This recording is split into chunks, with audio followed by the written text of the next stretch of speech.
everybody. Welcome to episode 414 of the AllYouCanHear podcast. My name is Wenzel.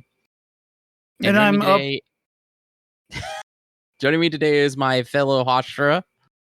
That's right. I'm Hashra, but also I'm turning demon. That's right. I'm upper 1,783,493 demon. I'm upper that number. So you're nothing then. Let's just say there's a lot of strong demons, okay? And I'm one of them. So you're at the bottom? No, I'm at the top. There's 8 But billion demons, though. But number one's the top. Yeah. So you're 1 billion at the bottom. Bro, I'm trying to intimidate people. Why are you doing this to me? I mean, I gotta kill people, bro. You're making this so hard. I don't know, man. You're the one that set yourself up.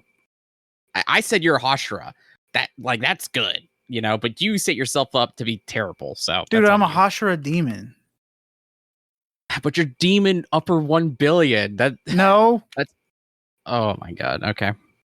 I just got demoted because you were being to me, and I'm not killing you, so I got demoted. So thanks. Okay.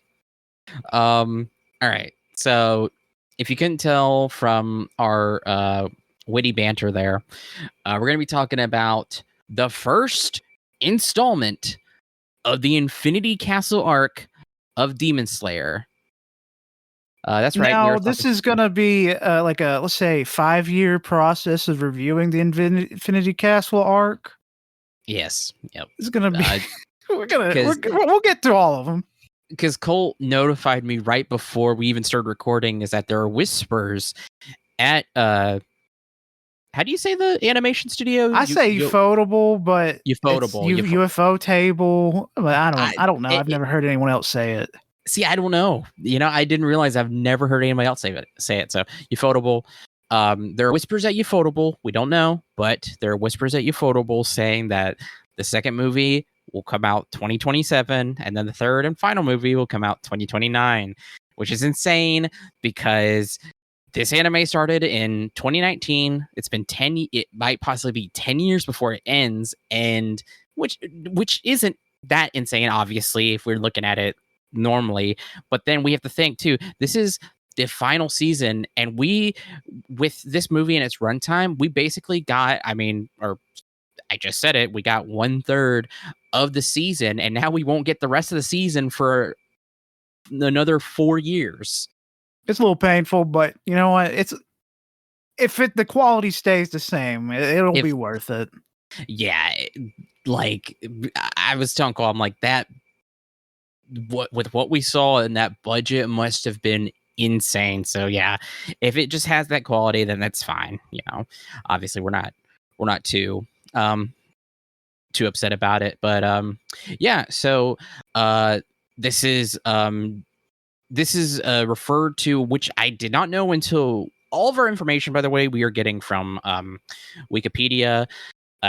This is basically a normal review and discussion where we'll go through some details about it, and then we'll go right into walking you through the plot and giving our impressions and and our general opinions about it. Yeah. So, but I did not know until looking at the Wikipedia that this is actually referred to as Demon Slayer the movie Infinity Castle Part 1, Akaza Returns. I did not know that was its subtitle. So, and he does return. That is a good name. It is. Accurate name, I should say. Yeah. On the nose name in reality. It takes up a huge portion of the movie, which makes a lot of sense. So at first I was like, man, I mean, other stuff happens, but then at the same time, it's like, no, it takes up a lot of the movie. So that's fine. Which makes me wonder if that's how the me and Colt have not read the manga. We don't know anything. We've had some theories here and there. I made a theory back for one of the last Demon Slayer episode we did. I had a theory that I'm still sticking to. I won't go into it here because it was a lot for me to say. But anyway, yeah, so I wonder if the next two movies will be like basically the upper moons, like the focus. No, that's not. That can't be because and heavy spoilers for this. Obviously, we're gonna go into it. So if you don't want to be spoiled or anything, just go ahead and leave right now. But I forgot that the first portion of this movie was Doma's backstory. So I was thinking, I was like, oh, well, are we going to get backstories? But then it's like, no, we can't because we just got Doma's. So I don't know. Maybe, I don't know. Maybe. Get all of Doma. Did we see how he became a vampire? Is this Twilight? Not a vampire, fucking demon. I mean, no, but does it really matter? Because because they show how the other guys became demons. So they're definitely going to show that before he dies. They're definitely going to show that. I mean, but it doesn't.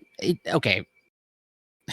So what I'm trying to say is, Akaza becoming what he is made sense because we need to learn that. Doma and what he is was established in that he is not a good person. Like I don't think we really need to learn how he becomes a demon because he runs a cult. He's evil and he just loves eating people, especially women. I mean, what more do we need to know about him? Like him to become a demon. It seems like also too he became a demon very young because he looks still fairly young. So I mean, I don't really think we need any sort of more backstory for him because everything was kind of filled except for maybe how him and Muzan met. But again, I don't know. I don't know. We could learn more. I'm open to it. I won't say I'm not. But no, I don't know. I'm curious about what they'll do. I will say, me and Colt though were spoiled for deaths. One death each of us. One death in this final arc. Colt was actually spoiled for a death different from mine, so we didn't tell each other because we didn't want to spoil each other. Found out that Colt's death does happen in this film. We'll get to it. It's very early. Sorry, I'm talking so much. Was there anything you needed to say, Colt? No. Okay. So we'll go into more details. All right. Yeah. So again, this is the Infinity Council arc. This is the final arc of Demon Slayer. Demon Slayer is originally a manga that ran between 2016 and 2020, written and illustrated by Koyaharu Gotogi. I hope I'm saying that right. Sorry. We literally just got the 4th season last summer, which was the Hashira training arc, and this takes place exactly right after the 4th season ends. So it's right after you go right into it. So yeah, it is directed by Haru Sotazaki, who actually has directed, I think, all or most, if not all, of Demon Slayer. All of your favorite characters are returning. Yeah. Ethan Goku, he's alive. I mean, he does make an appearance. That's not a bit, but he's not alive. He's still dead. Yeah. We do get new characters. We'll reveal them as we go through the story. This did originally release in Japan in July 18th, actually. So it's been out in Japan for a while, and luckily we haven't. Well, I don't know about Colt, but I know I have not seen anything from people about it. So I've been great. The only thing I have heard or anything is that people's just saying it's great. It's incredible. So yeah, I didn't see anything about this movie before going into it, other than the trailers. But those trailers didn't really show anything to give you anything. I felt like, at least. No, they don't show you. Now there was some specific spots that were released. Like there was one of one of the first big fights that happens. There was actually one of Zenitsu, surprisingly enough. Yeah, so they're really good at not telling you much. I'm glad. And and we went to premiere night. We went on 9/11. But it We kind of rolled- forgot so we could do this. Never forget. forgot what. I don't know. Oh. Yeah. Sorry. You forgot again. I guess I forgot that that joke. Yeah. Yeah. And then the big worldwide premiere, obviously it's out everywhere September 12th. So yeah. Runtime, it was 2 hours and 35 minutes. It's a beefy boy. It's very long. You do feel it. I will say that you do feel it because we can go ahead and talk about it. It's not structured like a movie. It feels like they just pasted episodes together and said, "Yep, it's a movie." If the criticisms for it were that, I would maybe that's what they're all saying. I hate the what critics are saying about it. It pisses me off so much, but I'm not going to talk about that here. But anyway, like Colt said, watching it, I'm like this. I do say this should have been. It should have been a straight season. It should have been episodes because it is structured like it's episodic. And they throw so much information at you that you really don't have time to digest it. Which makes me think, I wonder if those 2-year gaps are so that they can turn it into episodes so that people can watch them regularly. I think maybe. They're going to do that anyways because it makes some money.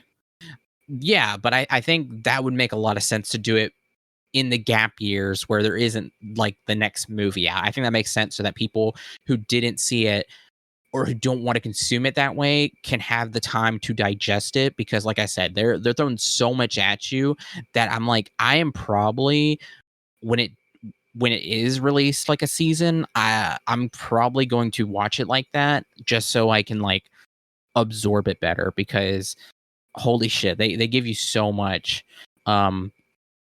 The box office for it is currently right now on the Wikipedia, it's $327.6 million.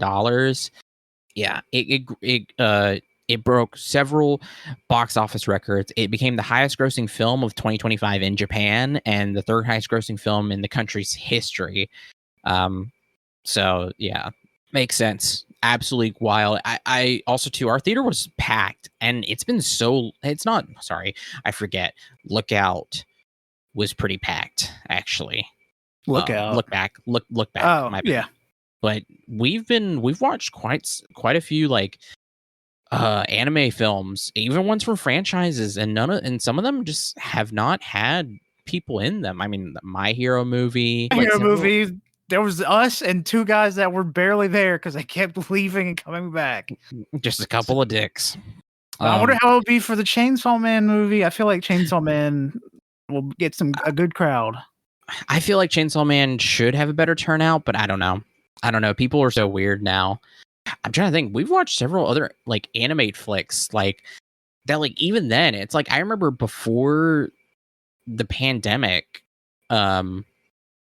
like anytime there was like an anime film that came to the States, like we would see it we'd see it like premiere night, and we had to buy our tickets like immediately because they would always sell out so fast. People, the seats would fill, but now it's just like it's so empty except for this, which I'm glad people came out for this. Probably, I don't know, maybe because AMC has been advertising it, or maybe in special like popcorn buckets. I don't know. And then this is big. The film's theme songs were "A World Where the Sun Never Rises," performed by Amer, and "Shine in the Cruel Night," performed by Lisa. I know that not that Lisa, but a different Lisa. Sorry, a different Lisa. It's lowercase I. Yes. Yeah. Which is still like Lisa is like a big name. Oh yeah, I knew her before I knew the other Lisa, and I like this one more. Which looking at the before you start, just looking at the details, it's crazy how this covers everything in the movie, but it feels small because the movie it's action packed. It's long fights that are awesome, not too long. They're great. Yeah, like there's basically, if you want to divide it up into anything, it's three big moments in here, and they're not like happening like they're not like jumping back and forth. There is this side thing that's happening that has jumping between them, but other than that, like, we get the first big moment, then it moves on to the second, and then third. So we're like going in kind of like, you know, a linear way. But yeah, so to get right into it, again, leave right now if you do not want to be spoiled. After recovering from Kagaya Ubuyashiki's trap and subduing Tomayo, Muzan retreats into his dimensional stronghold, the Infinity Castle, and traps the Demon Slayer core inside. Again, this is right at the very end of the 4th season. Demon Slayers are separated and begin battling numerous powerful demons as they search for Muzan. Kagaya's son Kariya and daughters Kuina and Kanata lead the operation by mapping out the Infinity Castle with the Kusagi crows and locating its inhabitants, with former Hashiras Tengen, the Sound Hashira, and Shinjoru Rengoku standing guard. Shinjoru is the father of Kyojuru, and he was the previous Flame Hashira before Kyojuro. He started to get drunk and beat his kids. Jesus Christ. He did do that. He did do that, but Shinjoru also should say too, like, I'm actually really interested to know kind of his, like, a little bit about him, because basically what happened with him is that his wife died, and then that completely just destroyed him. So he failed at doing his duties, and he was supposed to be training his son. So pretty early on, Kyojuro had to take over and being the Flame Hashira. And you know, Shinjuru definitely got we learned earlier that he got kind of a redemption. He stopped drinking. He's you know, he's trying to atone for everything that he's done, and obviously trying to be just, you know, obviously trying to be a better father and better man. So it was really cool seeing him. But this was revealed a little later in the movie, probably like midway, I want to say. Kind of a little earlier than that.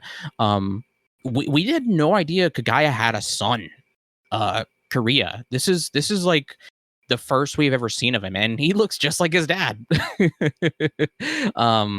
If he was young, you know, if he was young, obviously a baby boy, but no, it's like, dude is like already taking over, and like holy shit. And his daughters, and like, it's also revealed that, I know for me personally, I needed to know, but like, Kagaya had 5 kids. 2 of his daughters died in the explosion. They sacrificed themselves, which is kind of insane. But you know what? Hey, at least he stands on business. I really don't know how to feel about that. It's pretty funny. It's not funny, but it is kind of funny. That it's just like every fucking episode or a fight with a demon, it kind of comes down to like, I don't know if you know the I Show Speed meme, where it's the guy begging in Fortnite, and he's like, "Please, Speed, my mom's homeless," and he's trying not to laugh. It's just like super sad things that are just like constantly popping up. It's like, "Oh, dude, my dog's got like mega cancer. My mom exploded. My house is just on fire." Well, I see that too, where people will talk about how Demon Slayer has like either like it like you said, it's become a meme, or they've like become desensitized, where they're like, oh, you know, who cares? Another sad backstory, blah blah blah. It's just like, yeah, no shit, man. Everybody in the core joined the core because somebody, either they love or knew, was killed by demons. They have been directly affected by the demons. So usually what happens when somebody is directly affected by something, like they kind of join a cause to either help others, or to like, like something related to like that tragedy or something that happened to them. Like, they're joining a cause. And I mean, it's just like, people go through horrible shit in real life. So I don't see how, people can be fucking desensitized to terrible things happening to fictional characters when it's just like, I don't know, like yeah. No, but no, it is still very funny. Like just how much just awful shit happens. It's not funny. I literally just did the same thing you said. Big encounter that we get. I'm trying to think, did anything happen between when they get in there and between now? No. Okay. Shinobu Kochu, the insect Ashura, encounters Upper Rank 2 Doma, realizing he was responsible for her sister Kanai's, I think it's Kanai, right? I think so. Kanai's death, who was previously the flower Hashira. And despite her use of poisons, Doma develops immunity of her attacks. This as soon as the fight starts, it literally scares me because he's in the middle of talking to her and she like goes right for his eye with her sword. And the sound effects that they use, they for some reason turned up the speakers like for a horror film. So I thought the speakers were gonna fucking bust because the sound effects were going so crazy. I thought they were just gonna explode. And this, whenever she does his attack, it scared a lot of people actually in the theater, I think. It's pretty crazy. And this fight was pretty sick though. Even though it's a short one, and it's probably the shortest one in the movie. No, this is shorter, but it's still short in comparison to the big one. The fighting is great. Like her changing forms to like a horsefly, the centipede, the dragonfly, all that was awesome. It was really cool. It's really cool. I'm glad we finally got to see her use her insect breathing, which, like, I was talking to Colt about this, but like seeing this and everything, it's just like like, like literally in the movie they even say it, like it's the worst matchup like possible. Like it's so sad. Now, so this was the death Colt was spoiled for, was Shinobu dying. I felt sad for the fact that she had to fight this thing more so than her dying, even though her dying was, like, when I think about it, was like pretty brutal. Yeah, like they say it, like her sword doesn't have an edge, so she can't cut off the head, so she relies solely on poisons. And this is Upper Rank 2, the second strongest demon in the upper moons. And we know Shinobu is physically the weakest Hashira. She's the fastest, but she's the weakest. And it's just like, no, man, come on. Like, no, don't do this. But they did. Yeah, so yeah, we get some pretty cool scenes too. We learn what Doma's blood demon art is, which is basically he has these super sharp fans that he uses as blades, but he can he basically uses his blood he disperses blood in the air, which turns into ice.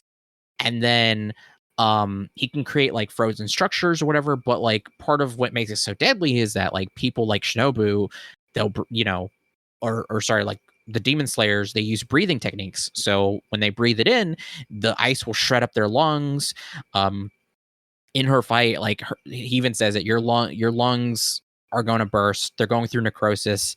The more you breathe, the more it's going to tear them up. And then like Shinobu gets a really like deep slash across her chest.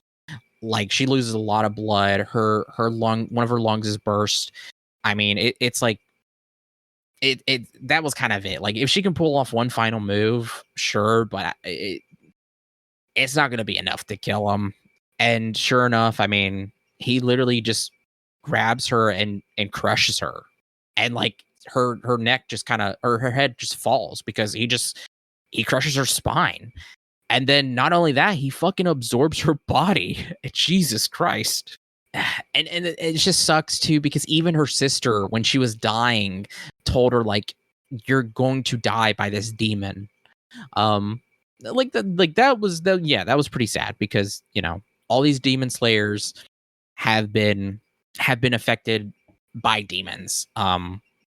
In some shape or form, except for the Love Hosher. She actually had a pretty good life. But everybody else has been, as far as we know, affected by demons. And Shinobu, her sister, her parents were killed by demons. Her sister was killed by demon. Now she's died from demon. But you know, she joined with her sister with the demon slayers to fight back against the demons and to save people, and you know, make sure others aren't harmed any further from demons. But her you know, and that's admirable. But and her sister, even though they both joined, didn't want her to continue, because Shinobu recognizes that she's the weakest. And it's pretty sad, her talking about like her own body and like her own shame. So but I don't know, I couldn't really feel anything in that moment for when she died.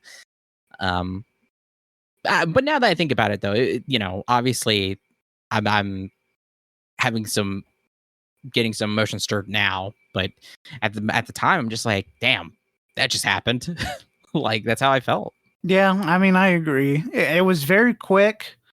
I did expect it to get a little bit hit me a little bit harder because I knew it was coming, but no, it went by really fast. And they don't really give you time to mourn because her student comes in. You're thinking, you need to get out of here, little girl. I don't even know why you're here. Well, to be fair, we know that Konoha Suyuri, who, as Colt says, she arrives there. We know that she's stronger than Shinobu. She can actually cut heads off. And she does flower breathing, which I know for like most of the series, we haven't really seen her too emotionally disturbed, besides like later whenever how she feels about Tanjiro and stuff. But now, like, to see her like in this moment, like so angry, like it was pretty sick. I'm excited to see, even though I'm worried, I'm excited to see her fight Doma. But yeah, crazy. Also, Doma's palace is really sick, very beautiful. He's got cool hair too, and his eyes look cool too. His design is like really good. It's really sick. He was thought of as a living Buddha, because when he was born, he had white hair, he had rainbow eyes, so they thought he was a divine child, a child of the gods. So immediately his parents started a cult and put him at the center of it.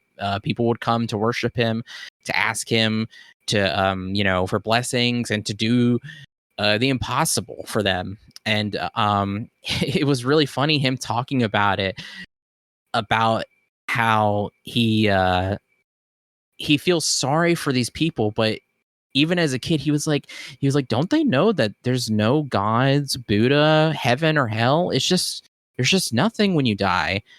And these guys are adults and they still haven't figured that out. How are they so stupid? I'm just like, okay, fair enough. I kind of agree with that. Like, he's like, these guys are grown ass adults and they still haven't figured out there's fucking nothing. But because of that sorrow, it helps him to justify him being like this self-made, you know, god. And then of course he becomes a demon, so it reinforces that belief, because now we don't even know how old he is. He's pretty old from the hairstyles that we see. The people who came to him have.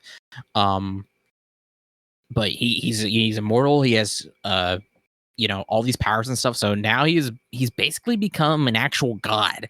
And so his cult kind of has now substance to it in his eyes and to cult members. So that's pretty crazy. And then we see also where he keeps the pots that Upper Moon 5 made for him, and he places skulls on top of them that he also polishes. So yeah, the dude's unhinged. Yeah, it's trying. It feels like he has a weird respect for the dead that doesn't have for the living. Because he was combing the hair of the on the skull and, like you said, polishing it as well. Just feels weird. I'm curious. Like I said, I want more on his. Like, I feel like I don't really know him yet. I mean, like, I don't know. I think we got some vital details, like like I said, there's still more we could learn, but I think already we kind of already know his psyche. I mean, the dude thinks he's a god, and he feels like he's doing people a service by killing them and eating them. Like that's kind of all you need to know. I mean, he needs to die. But like I said, there's more we could learn, so I'm always down for that. Oh, there was something. Okay, sorry. This is something else I was going to mention too about Shinobu. Is that very early on? I think this is season 1 when Tanjiro first meets her. He asked her if she was angry, and we get a response to that, which is her saying like, yes, I am very angry. I'm so angry all the time because of what happened to my sister, because of what's happened to all the demon slayers, to all the people hurt by demons. I'm so angry. And I really love that, because that is something I can like, I'm like, yeah, I get that. You know, I get that 100%. Like, to have this horrific, just these atrocities, this injustices done to like innocent people. It's like, yeah, you know, like, yeah, I'm angry. Like, I'm so angry. And like, she covers it like pretty well. But it takes exceptional people like Tanjiro to see past that kind of positive facade. I just really like that kind of coming back to that. Yeah, and then Shinobu's death is revealed through the crows. They're using the demon Yoshiro. They're using his blood demon art, which is that they can they help to map out, obviously they help, we said it, but they help Korea map out the Infinity Castle, but they also remain invisible to the demons. So they revealed to the demon to everybody that Shinobu has died, and everybody's, you know, like, I don't know if did we see everybody's reactions, or did we just see Tanjiro and we saw a big muscle man. Oh yeah, Earth and Snake, not Snake. The other guy. We saw Stone and Mist. Yeah. Okay. Yeah. Oh yeah, and we get some team ups too. I forgot to mention, we got team ups. I think these will play roles later. We got Giyu and Tanjiro. Currently this team, obviously this team is going to be the one to face Akaza. Can already tell. We got Kanroji, Love Hashira, and God, I can't remember his name. The Snake Hashira, though, we got him with her, that team up, because there's obviously a romance going there, so that makes sense that they teamed up. We got freaking Stone, Gyomei, and Mist, freaking Muichiro, the two prodigy freaking Hashiras, like two of the strongest. So that's pretty sick. Zenitsu. So we got Zenitsu, not a team up. Yep. We got Inosuke, we got Zenitsu solo, Inosuke solo, Win Hashira, Shina Zagawa solo, I'm trying to think, Genya solo. I think that's it. Yeah. So yeah, and like, again, crazy. Just as soon as everybody lands, everybody's like right in the thick of it. Demons are popping out. Everybody's already going into battles, fighting. It's wild. I just love this whole like this imagery and this whole like battleground. It's so cool. And Ufotable's always been good with the mixing of 3D and 2D. Their 3D is so good. They've mastered it at this point. The way the castle moves around with the biwa bang bang, it looks awesome. It's so cool. They did a fantastic job. I'm immersed. I love it. The sound effects are so freaking good. I can't stress enough how great it sounds, and visually, like, man, that budget must be crazy. So the next big moment is Zenitsu fights his former senior Kaigaku, who became the new upper rank 6 after an encounter with upper one Kokushibu, which insane. The aura that Kokushibu gives off in this moment, it's just like, what the fuck? Like, he gives Kaigaku his blood, and he's like, if you spill even a drop of that, I'm going to cut you into pieces. Like, holy fucking shit, dude. It is crazy. Like the moon, his fucking 6 eyes, his coat, like, oh my god. His sword looks wild. It looks like it's like, if he is what I think he is, that sword he has to be so, he's upper one, so of course, but must be so powerful. Holy shit. But seeing Kaigaku was crazy, like, because if you don't know, we saw part of him in season 1. We got a little backstory Zenitsu, but then not only that, he was in Gyomei's backstory, the Stone Hashira. He was one of the children that Gyomei was taking care of at the orphanage, and he was also the child that got all the kids except for one girl killed, and Gyomei got his scar, and everything that happened. Like, it was him. Like, he's been a shit stirrer like his whole fucking life, dude. It's just so crazy. Like this guy's popped up, like, man, I don't know. It's wild how this wraps around.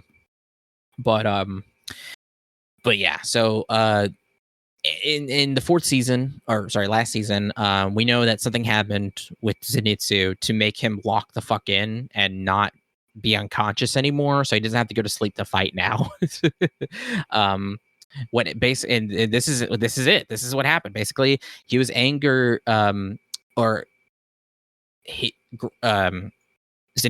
adoptive grandfather, basically, or they call him Gramps, but he's basically like kind of like his father, and he was the previous Thunder Hashira, so he was their mentor.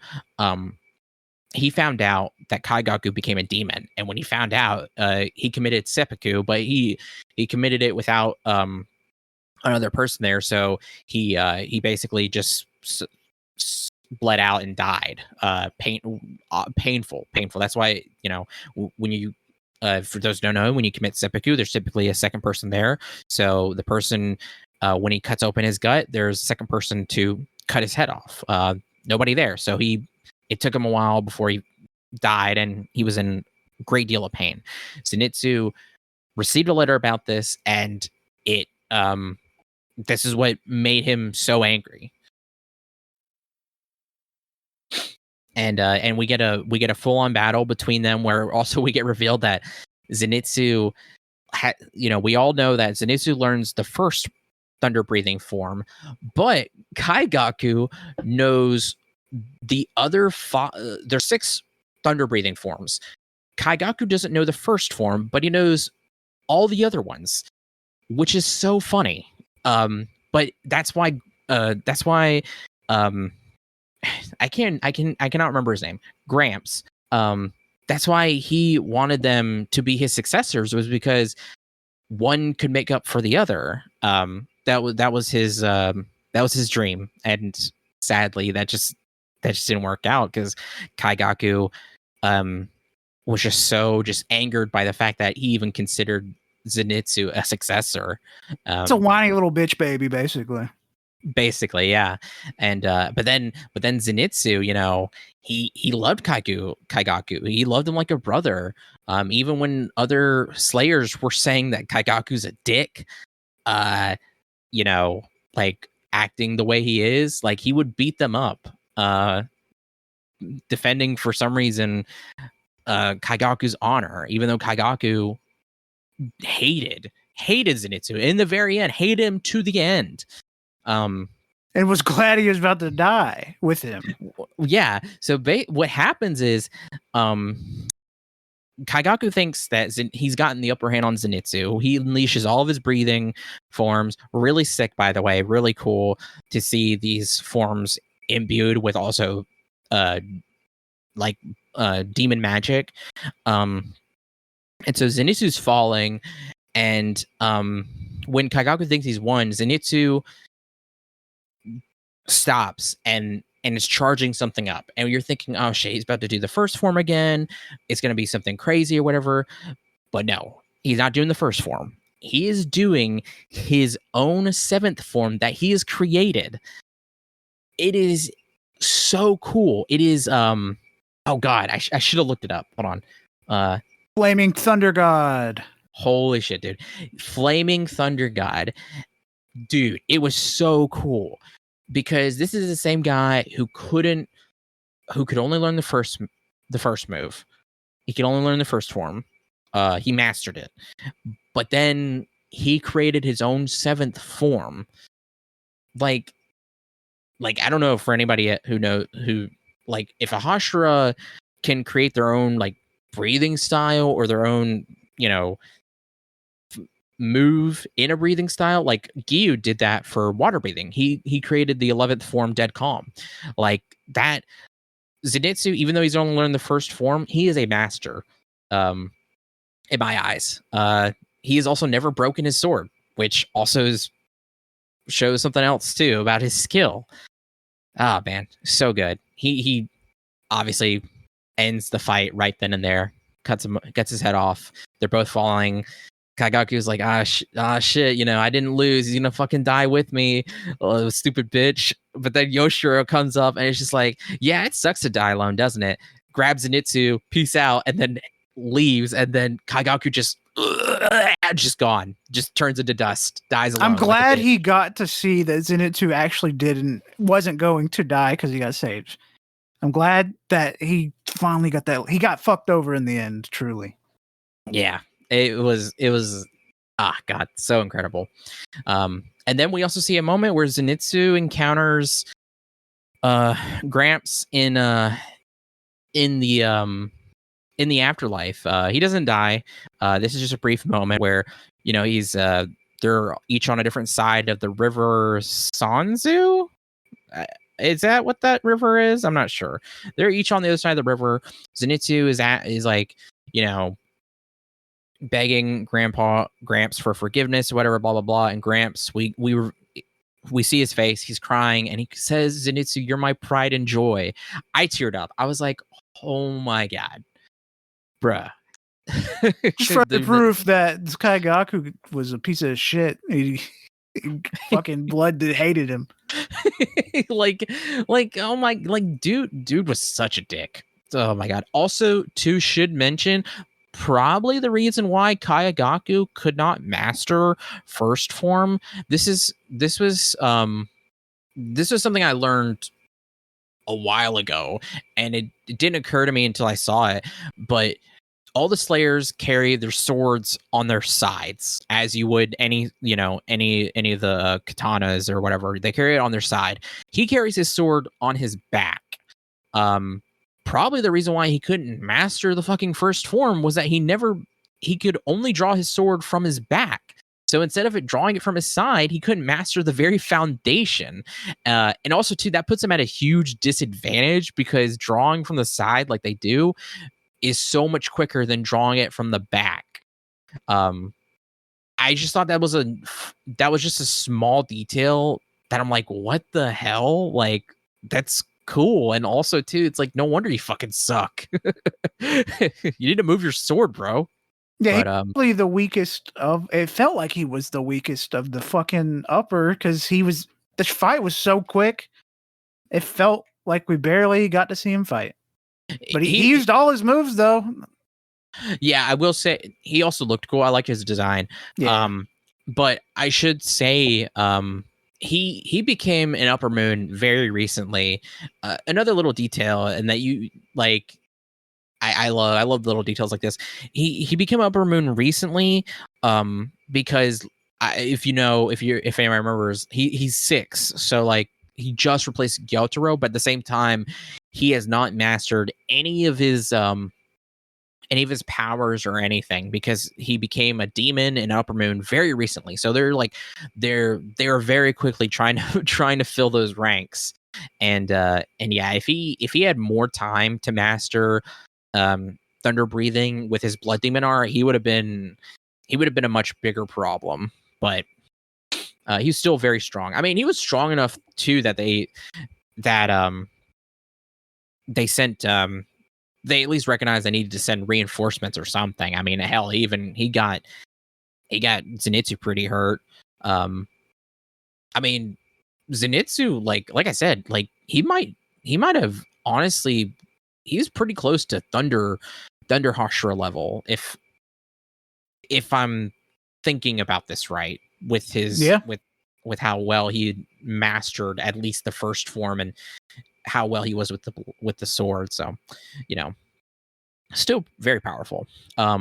Yeah, so Yoshiro has disguised himself as a demon slayer, so none of the demon slayers that are with him know that he's a demon and that he's there helping with the crows and stuff. But yeah, he patches Zenitsu up, so Zenitsu will more than likely make it. We get to see Murata again. He's a character from first season as well. He's popped up a few times, and that's also why he came to help Zenitsu, because they'd encountered each other on the Spider Mountain. So yeah. So also very strange to see like a less flashy water breathing, because he uses water breathing, but it's like duller and like slower. It's very funny to see that. But it's also very cool that these demon slayers, like the Hashira training has paid off. They're working together, so it's like they're tag team in these demons, and they're they're not as smooth. I don't want to say clumsily, but they're not as smoothly cutting their heads off. It feels more like, I don't know how to describe it, but yeah, they're still getting it done. Pretty cool. So very, very fun moment between them. Meanwhile, we see Nezuko being guarded and cared for by Urokadaki. He's back. And he actually gave her a drug that was the same drug that was created by Shinobu and Tamayo to turn her back into a human. So currently, that is something that is happening right now. And then finally, we get to the big, where we get the subtitle for this film. The big fight. Big moment is Tanjiro and Giyu fighting Akaza. I will say, as soon as Akaza pops up and Tanjiro, there was a weird random glitch for our film where like half the screen was green. I got very scared. I was like, oh my god, do not tell me this thing is about to crap out right now. I would have been very upset if the movie was stopped and we were forced to leave because the projector was fucked up or something. I would have been super upset. Yeah, I might have gone like crazy style and beat somebody to death like Akaza. Spoiler. Not really. That's what he does normally. Yeah. That's what he did to Rengoku. And this dude, all he does is spam the same fucking attack like a dickhead. It's so annoying. Akaza? He was pulling different moves like crazy. He was mostly doing the fucking, I can't remember what it was called, but it was like Apocalypse, Death Annihilation. He had his strongest one, I think, was Annihilation type, I think. Yeah. So I don't know. His whatever, like his stuff was really cool. But yeah, like I can't even describe. This is why I really wish this was an episode out right now, because I would rewatch this fight like crazy, because so much happens. They are moving so much. Oh my god! Like most of this first portion, Giyu fights Akaza like crazy, dude. We also learned that Akaza hasn't fought a water Hashira in like a while too. So like that's just crazy to me that like them encountering like the heirs to the breathing style, and like also makes me really sad, like them the thought of them like killing them. But no, it's crazy, the fight. I don't even know how to describe it exactly. It's just it's loud as well. Very loud. Akaza destroys the shit. It's like explosions, dude. It's crazy. But it's so cool seeing his his destructive death compass. So cool. It's a snowflake. We learn about He's a that later. liberal. Yeah. It's just crazy. Yeah. Then it's unless the fight's in front of me, I can't really tell you exactly everything that happens in the fight. You just got to go watch it. It's so yeah. I know. It's just I want to say like, oh, like pew pew bang, Yeah, it would bang bang. Bing, bing, bing, bing. You're so weak. I need to get stronger. Bing, bing, I'm bing, gonna bing, kill bing. you. Akami, Hinokami Kagura. I'm gonna cut your head off now. Water breathing. Like that's really how I can describe it. That's what happens. It's just explosions, just swords flying. But at some point, Akaza hits the fuck out of Giyu and sends him flying. There's just also a really cool move that I love the name of, where Akaza tries to kick Tanjiro in the head, and it's called Crown Splitter Kick. I was like, that's sick. Also, do not get hit by that. I think your head would explode. Really cool. Whenever Giyu rejoins the fight, I laughed. Nobody else laughed in the theater, but Giyu is like, I am so angry right now because my back is absolutely killing me. You kicked me so hard. Like that's literally what he says. It was so funny. I was like, that's real. That's real. Real shit. Like my back is killing me, and like come on. I can't be the only one that thought that was awesome. That was so funny. But it was also in this moment where Giyu unlocks his Demon Slayer mark. He has the water mark. Really cool. So he has a little power boost. But it's not enough. Akaza is just too goddamn powerful. And so Tanjiro, while Giyu and him are fighting, he kind of takes a break to try to figure out. I love this. I love this. This kind of like this character kind of like having to think and determine Akaza's power, because we really don't know what it is and like how exactly it works. But Tanjiro walks us through it and notices that Akaza, why is it that whenever he's fighting, that like it's almost like a magnet. He knows where you are. You can't go to his blind spots. It's like his punches and his moves are being pulled to you. And we this is how he learns this is how he learns that he targets people based on their fighting spirit, their willpower or whatever. That's how his compass works. It's quite literally like he activates his ability. It's a compass, and whenever it can sense people's willpower, so it literally just points him to it. So you can't.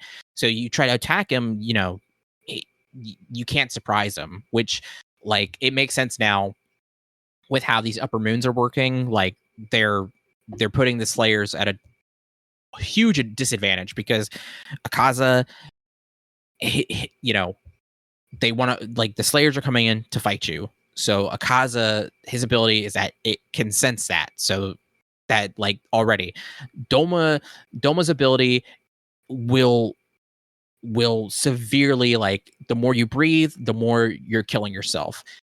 Kokushibu, I have no idea, but since he seems like he might have previously been a demon slayer, I feel like that is the disadvantage in of itself, is that he is also a master swordsman.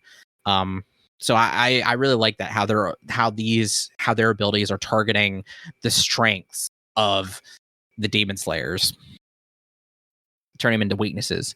But yeah, and during this too, Tanjiro recalls memories of him observing his late father in combat, and also how he figures this out is Inosuke's ability to detect attacks. For some reason, we find out that Inosuke has really sensitive sense of touch, of feeling, so he can feel when people are like staring or looking at him. And also randomly, Tanjiro's dad wakes him up in the middle of the night, like, "Hey, come with me," to watch him kill a bear. Yeah. Hey, wake up, son. Well, come watch me behead a bear, but I'm not going to tell you about it. And as soon as he sees the bear, he starts screaming, ah! And then he cuts the bear's head off. You cut out as soon as you started screaming. I know it was just a scream, but very funny. Yeah, no, it was pretty sick though. And I kept making the joke like, oh, it's just his dad being like, "Hey, want to see?" That was pretty cool, right? That's the last thing I wanted you to see before I die. Thanks. Yeah, it was like 10 days before he died. Watch me behead a bear, but I'm not strong enough to live. Damn, Colt, get his ass. But this is how through this flashback, it's revealed that, like, his father, despite being as sickly as he was able to enter this certain state and perceive this certain world. He enters the transparent world and the selfless state, giving him heightened perception and masking his emotions, which is exactly what Tanjiro needed to fight Akaza. This is the only way to defeat him. This is also something that has been hinted at throughout the series. Is this higher realm? It is something that Akaza has been trying to achieve as well. And yeah, it was really funny because it was like super cool because Guy was getting fucked up, but Tanjiro is just able to see everything in slow motion. He's able to see underneath people's skin, see their muscles and everything, and like see attacks and move effortlessly between them and dodge them. Yeah, it was pretty crazy, and like he's able to completely hide his willpower, his fighting spirit, and everything. So he completely sneaks up on Akaza before saying, "I'm going to behead you now, Akaza." Really funny, but he does. He cuts Akaza's head off. Then Akaza fucking cheats, goes against the rules. No, it was so funny because what happened? He does it. It's just like, oh fuck, his head disappears. It's over. Nope. Akaza's headless corpse starts beating the shit out of stuff. Me and Colt Colt says, "Is that legal? Can he do that?" And sure enough, he covers up the hole on his head and starts fighting without a head. And he looks like a butthole. It looks like a butthole, but also it's kind of cool. But it was great whenever his head first got cut off. It looked like it was off his body, but he squeezed it onto his head. He's like, nah, it's not off. Yeah, no, he grabs his head and like quickly holds it on his body. It's just like, what? It's like, no, you can't do that. You can't do that. Tanjiro gets knocked the fuck out, so he falls asleep, and Gyu is like, "Ah, oh, fuck." He's like, "My back, my arms, my legs." Gyu is bleeding like a lot too, by the way. He's fucked up, and he's like, "God damn it!" So he has to fight Akaza so that so that he doesn't kill Tanjiro. But this all leads Akaza to recall his past. He was a young criminal, young boy who was a thief, which is how he got the tattoos on his arms. If you don't know, or if anybody knows Sukuna, in JJK, he has tattoos on his body. Typically in Japan, criminals would get tattoos on certain part of their bodies, so that also to signify the crime. For him, for thieves, they got tattoos on their arms, close to their hands. That meant that they committed the crime of stealing. So that's how he got the bands on his arms. His name was Hakuji, and he was constantly stealing wallets and money from people so that he could buy his father's medication. And this caused he was always caught, though, and he would constantly get not always, but he was caught several times, and every time he was caught, he got beaten at the magistrate's office by the authorities. Constantly just taking just pretty brutal beatings from what we've seen. And then this is how we learned too that, like, this is where also he seeks strength so that he can take these beatings and fight back against these people.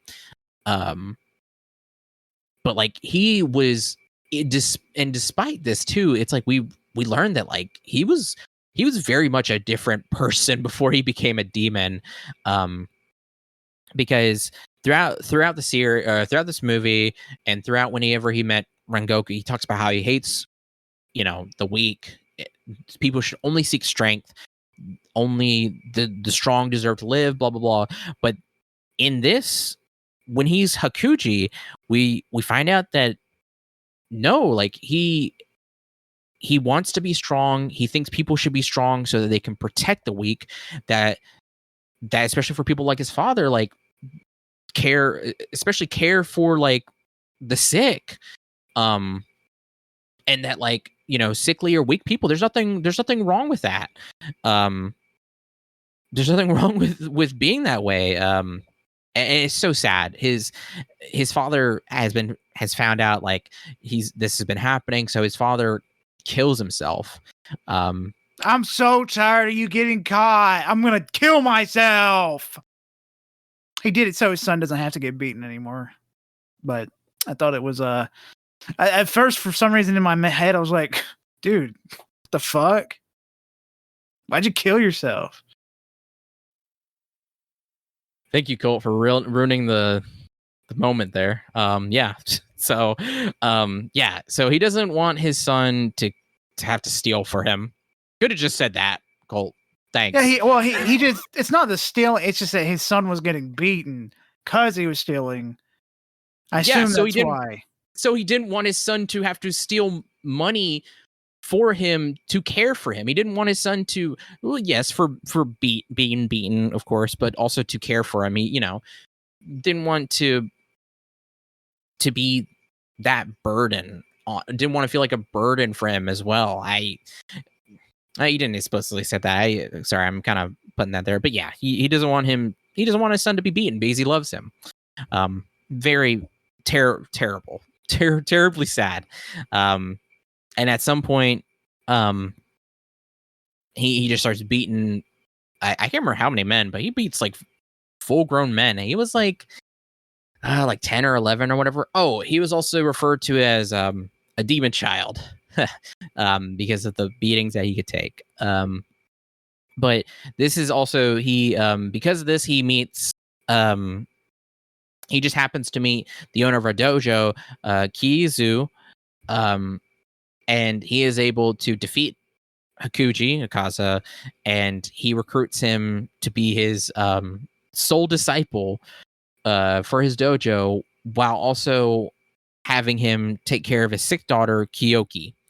And of course, Hakuji has really no problem with it. He has, firsthand experience taking care of his sick father and everything. And then the entire time, he talks about how every time he cares for her, she always says she's sorry, but then he says, you know, he's like, I don't know why sick people have to say they're sorry. It's like they can't help it. Like they can't, like, they're sick. Like, what else are they gonna do? It's like they shouldn't be saying sorry. Completely different from being a Kaza by like so different. He was such a nice boy, so sweet. Like, and then not only that too, he talked about like how like whenever his father died, like again, he was like, do the poor not get to live?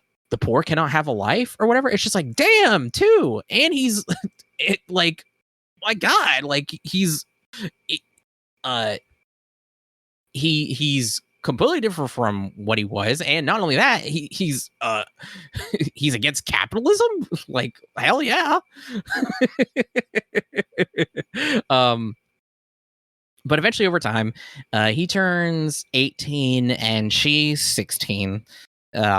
Eventually, because of having lived with them, he basically, Kyuzu becomes like a father to him, and he loves Hakuji, and then Kyoki also has fallen in love with him, and he has fallen in love with her. They become engaged.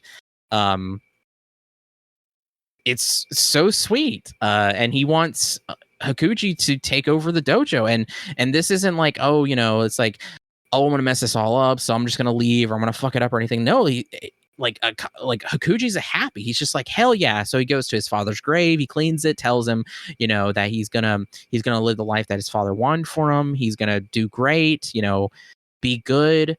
But then his father-in-law and his soon-to-be wife are poisoned and die by Not cool. by a resentful neighboring dojo. Let me tell you, when my heart was broken, fucking shattered, bro. God, so Hakuji that night goes to that dojo and kills all 67 members with his bare hands, beats them to death, rips them apart, and everything. It's wild. It's crazy. The authorities find out, so they're on the hunt for him. He's just kind of wandering, covered in blood. Like, oh my God, dude. I was so sad. I was so heartbroken. Like, I was teary eyed. Man, the tears did not get released until later though, but and then this is also where he meets Muzan, because Muzan comes to the region because he had heard about a demon massacring 67 people, and he's like, I didn't release a demon here. But then he sees Hakuji, and Hakuji's like, get the fuck out of my way. And in the blink of an eye, Muzan just puts his hand right through his fucking head. And what if he was trying to get a handshake and he tripped? He tripped. He's like, oh shit, fuck. No. So he puts his hand right through his head, and he's like, you know, I'm gonna make 12 upper moons. You want to join? And Hakuji's like, I don't care. And he's like, well, let's just see how much blood you can take. So he pumps a bunch of his blood into him, and he becomes a Kaza, and you know, goes on killing people for hundreds of years. God, yeah.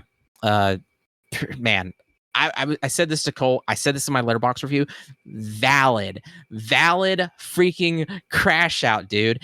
If my fiance and father-in-law were killed because of petty, hate and pettiness, yeah, I would probably beat those people to fucking death. Like, so nobody kill his family, okay? Thanks. You're welcome. Thanks for that. Bros help bros. Valid villain crash out. Fuck. So this entire time he recalls his backstory, and that's also why he really wants to kill Tanjiro and Gyu, because of his shattered psyche, but also too, they remind him so much of his past. He just can't cope with what he's lost. But this causes his head to regenerate out of sheer will, which is again insane. Like, no demon, it's crazy because no demon has done this besides Akaza, and he was upper moon Upper Moon 3. Like every demon has been trying to achieve.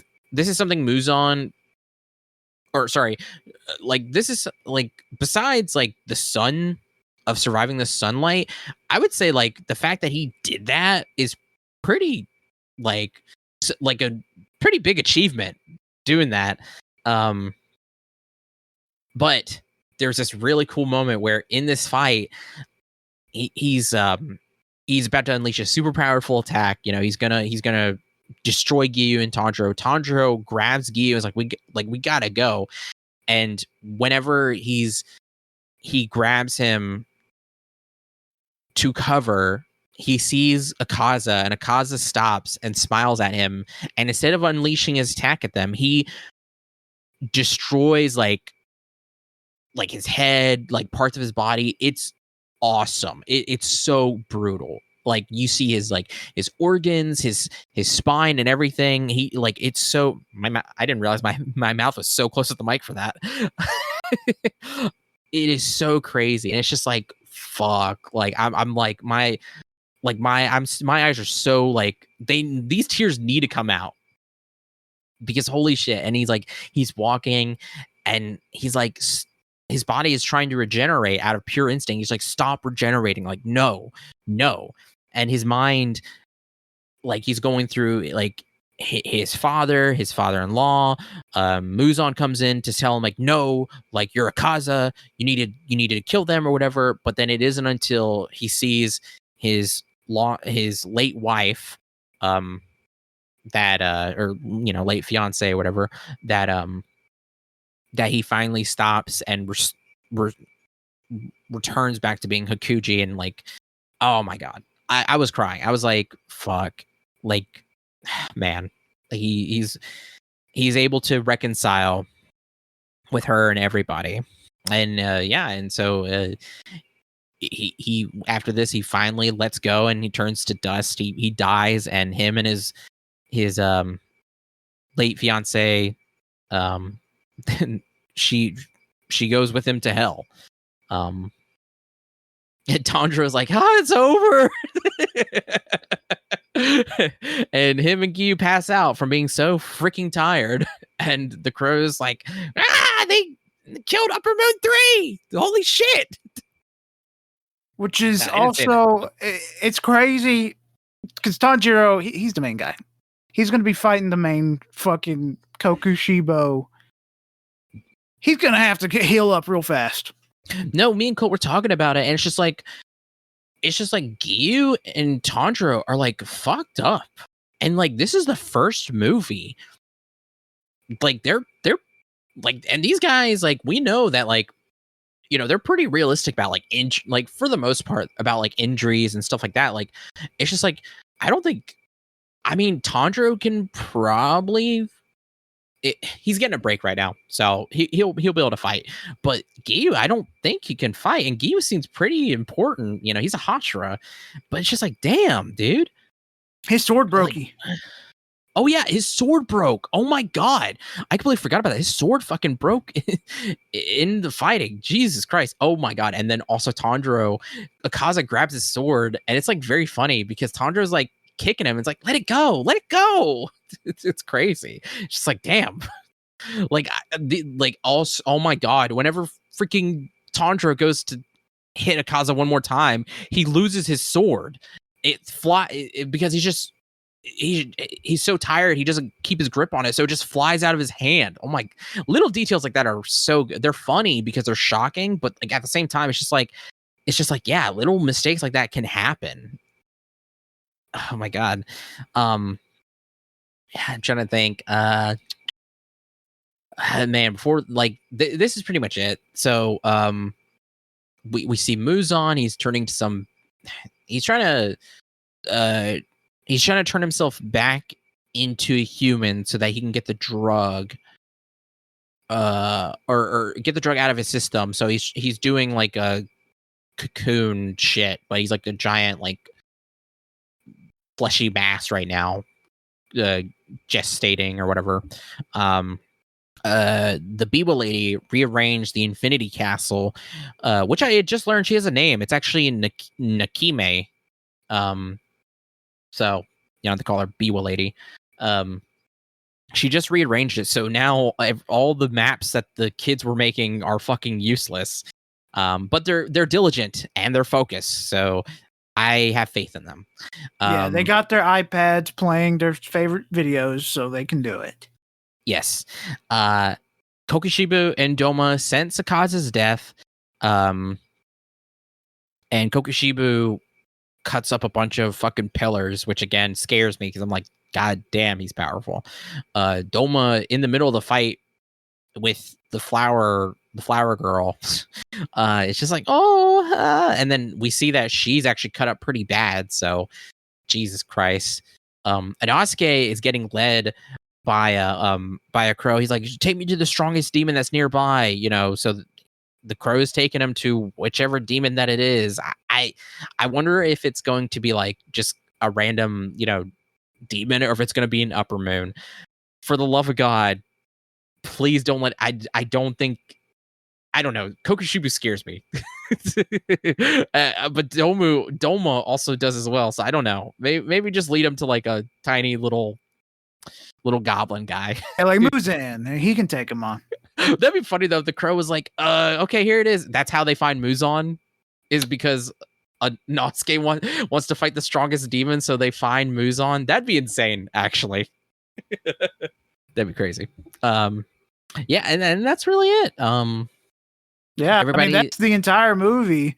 They don't really have a post-credit scene because the credits are playing while the movie's actively playing. Yep.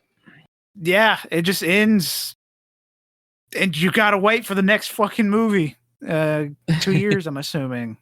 2 years. Obviously we don't know for sure, but goddamn, yeah. Like I said, my only criticism is that I think it should have been episodic.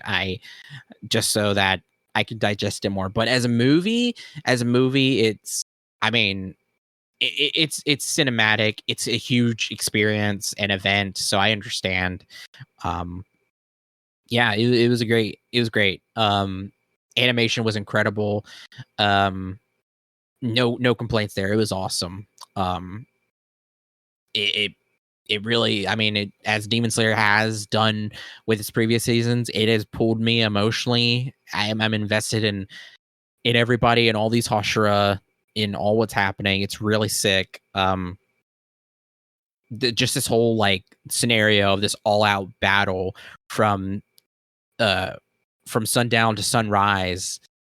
It's just, I mean, it really is epic. It's insane. I said this on Bluesky, but like this year is like just, it's a big year for like franchise releases, but then also to like just releases from like my favorite things. Like it's just crazy that like this is the same year like we've gotten so much of like or like we're getting a new Avatar, we're getting Tron, we're getting a new Predator. I mean, at the moment of us recording, Borderlands 4 just released. We're getting like, gosh, what else is? It's just big. Black Ops 7, Silent Hill F. Many things. So many things, and it's just like so cool that like this is one of those things. It was fantastic. Just like go see it. It's a worthy theater experience. It was awesome. I gave it a 4.5 out of 5. I did the exact same thing, and like Wenzel, basically we feel the exact same about this movie. Yeah, which is typical. We pretty much had the same opinions for most things. Yes. Yeah. And I say 4.5 out of 5. That's like a 9 out of 10. But like I could be convinced. You could convince me to go higher. I'm waiting, honestly, on like the second and third movie to have like hard, like set in stone ratings, because who knows, like the second movie could be even better, or the third. So I think it's a safe but also like pretty accurate, one of the best animated films this year for sure. Yeah, and we got some good animated films coming up with Chainsaw Man, that one movie that Natalie Portman is producing, and she's also voicing in it. Arco? Yes. She's not on the list. She's not on the cast list. Well, she's helping produce it. Yeah, I was gonna say I think she's just producing. Yeah, she's just a producer. Argo, we had seen a trailer for it like a week ago. Like it looks awesome. Very excited. Yeah, got a lot of cool. 100 Meters is also another animated film coming up as well. Can't think of anything else, but yeah. I mean, next, like Colt said, next big thing. I mean, has to be Chainsaw Man. Like we saw the new trailer for it in the previews. Holy shit! I'm so excited. So excited for that. Like, don't get me wrong, I was excited for Demon Slayer, but I'm way more excited for that personally. That shit looks insane. This is one of my favorite parts of part 1. And it looks like they're going to be doing it some justice. Oh yeah, and then some, like adding like oh my god, it looks so man, it looks so it's insane. I don't know how to describe it other than that. It just oh man. I was equally excited for both of them, but now since we got Demon Slayer now, or we've just watched it now, I'm more excited for this. Any other final thoughts?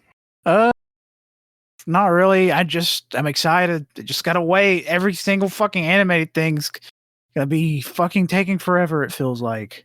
Yeah. You know, it's funny. Just final thing to say. Pat said this. I agree. I'm the same way. I'm like, I'm super excited for Demon Slayer, but it's also bittersweet because I'm like, damn, I don't want it to end, but it's just like, here we are. And also too, it probably will be still a while before it ends. So I don't have to feel so bad. No. No, I don't, because by that, like, it feels like the end of an era, but at the same time, it's like it's ending it's ending right at the end of a decade. That's crazy. Yeah, well, thank you for listening. We're the All You Can Hear podcast. You can find us on SoundCloud, Spotify, Apple Podcasts, Overcast. Leave us a review, suggestions, feedback. You know, really helps us out. Really appreciate it.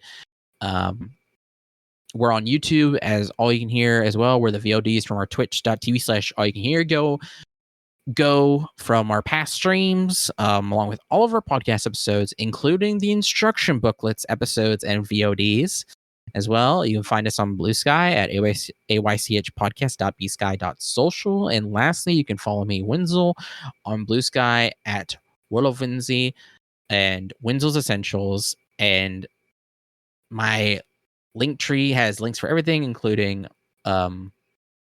my Goodreads, Letterboxd, music board, and Substack. And my name's Colt. Follow me on Bluesky at ColtD99. And fuck it, dude. Just get out there and get animated, bro.